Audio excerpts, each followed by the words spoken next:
under 1977 law, something that's never been done before, to implement tariffs, a power held by Congress, not the presidency, according to the Constitution. Now, those investment figures, by the way, vary on their actual amounts, whether they are all ironclad agreements. The President spoke here on, as Felicia mentioned, now the 36th and record day of this government shutdown, which he also blamed for those across-the-board election losses for Republicans last night. Federal Aviation Administration also just announced more pressure.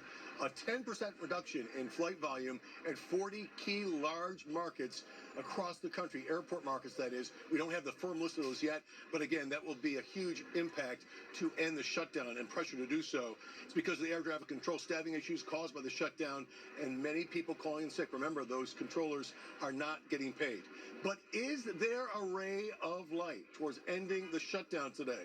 There are behind-the-scenes bipartisan talks happening on Capitol Hill to fund expiring Affordable Care Act subsidies to help Americans afford health coverage for up to 2 years. It's something Democrats have demanded to sign off on reopening the government. Senate Democratic leader Chuck Schumer still wants to negotiate with the president himself, along with Hakeem Jeffries, the minority leader in the House.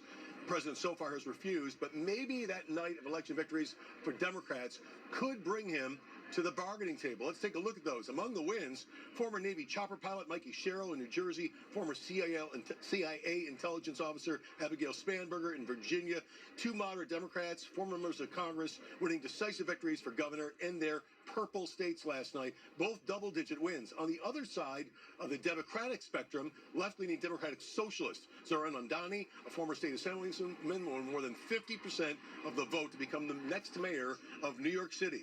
Finally, that landslide win for Proposition 50 in California to allow redrawing of congressional districts. Governor Gavin Newsom spearheaded that movement to push back against President Trump's prodding of Texas, Ohio, North Carolina, Missouri, and other red states to redraw their maps to pick up GOP seats to try to hold on to the House majority in next year's midterm elections.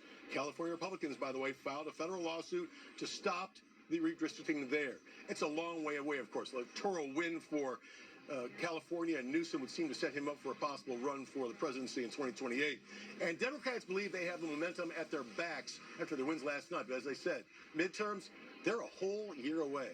More from Miami coming up at 6 o'clock. The president left here about 3:15 to head back to Washington, D.C. Felicia?